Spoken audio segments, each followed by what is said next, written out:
So this is a 2013 Genesis Coupe oil change for the 3.8 V6 engine. First thing you're going to want to do is warm up the car so you can go for a drive for a few minutes. Make sure it's hot. When the oil comes out hot, it's better. Get more crap out. Then you're going to want to get the car up on ramps or jack stands. I like ramps. You don't need to do the rear wheels. I'm only doing the rears because I'm planning on doing some other stuff. So just get the fronts up and pop your hood. And you're going to need a 10mm socket to get the cover off. It has 8 10mm bolts on it underneath. Really easy to see where they go.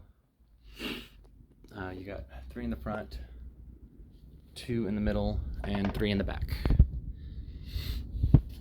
You're going to need a 17mm wrench for the oil pan drain bolt, and you're going to need a crescent wrench. I like to use a crescent wrench for the oil filter housing. So you put it right there, and I've already got my new filter in. That's the one I use. There's lots of different ones that'll fit. It's just the one that was readily available. It doesn't really matter if you drain the oil filter housing first. Actually, yeah, do the oil pan first. So I do oil pan with the 17mm. Get on it, break it loose, and make sure you've got a drain pan. Drain it into there. Let it drain for a good 15-20 minutes to get all the crap out. Then once it's pretty much stopped, put your 17mm bolt back on and snug it up. Oh, and don't forget to change the crush washer on this bolt. Crush washer comes in the oil filter box. So then snug that up. Then you will take your oil or your crescent wrench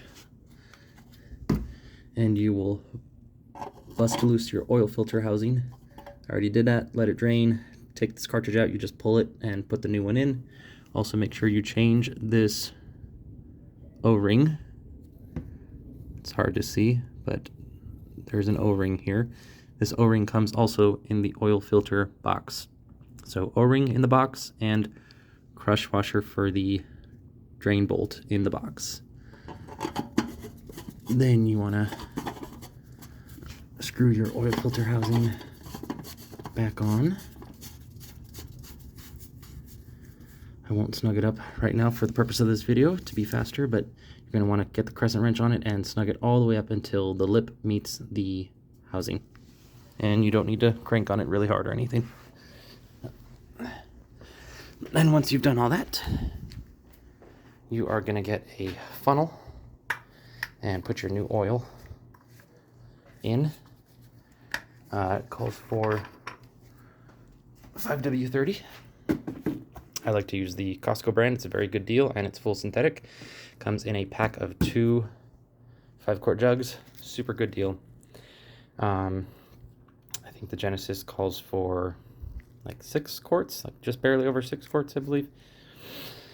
Once you fill it, put the cap back on, and you're good to go. So we've got the oil in, just over 6 quarts. I just put 6 quarts. And then remember to drain your used oil into a bucket or something like that from your pan, and then take that bucket to AutoZone, O'Reilly's, Pep Boys, Advance Auto, any of those. They will recycle it for free.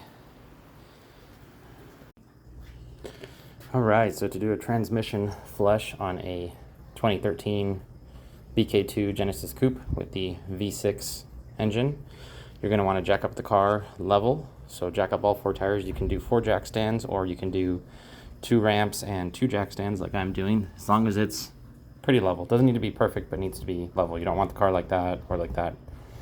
Straight as possible. And you're going to need 3 bottles of this. One's a quart. I think transmission takes 2.3 quarts, so a little over 2 bottles, so you're going to have to buy 3. You're going to need a drain pan. And you're going to need, it's draining right now. So you're gonna need a 24 millimeter for the drain plug, and you're gonna need a 17 millimeter wrench for the fill plug, which is this one. Black is drain, silver is fill. So drain is here, 24. Fill is right here at the 17. Just let it drain. And then once it's drained, you're gonna need some kind of a fluid transfer pump. Got this one at Walmart for $11. And you're gonna put one end of the hose into the bottle and the other end of the hose into the transmission fill hole and start pumping all the fluid out of the bottle. And then do it again with the next bottle and a little bit of a third bottle. And you're gonna have to put the fill hose right in here into this hole and keep filling it until fluid starts coming out of the fill hole, and then you know that it's full, and then you're done.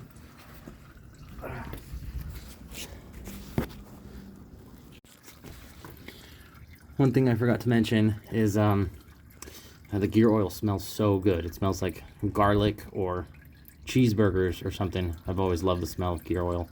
And then make sure to drain your used oil into a bucket, take it to a parts store so that it can be disposed of properly.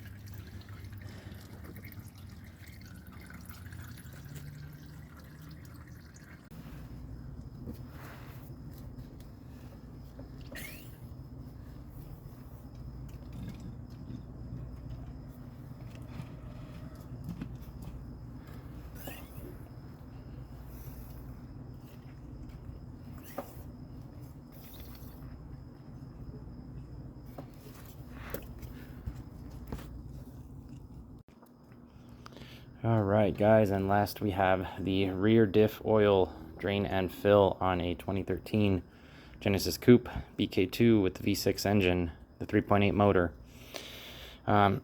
Jack up the car, make sure that it's level. I've got rhino ramps in the front and jack stands on back. Do it however you want. All jack stands, all rhino ramps, I don't care, but make sure the car's level and safe. For this you're gonna need drain pan, some rags, a big ass ratchet with a 24 millimeter socket. You're gonna need some 7590 gear oil that is API GL5 certified. Really any full synthetic will do. It doesn't really matter brand. Won't get into that now, but as long as an oil is full synthetic and meets standards, it is good to go. Brands don't matter too much. And lastly, you're going to need a fluid pump to pump that fluid in. So it is just about done draining right now.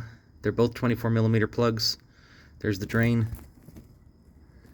and there's the fill.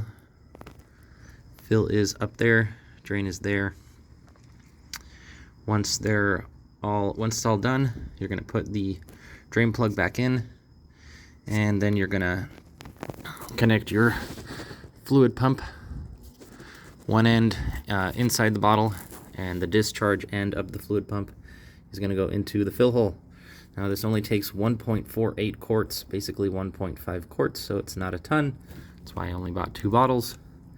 And once you fill that and you see fluid start to weep out of the fill hole, you're done, and you can put it back on and snug them back up, and you're all good.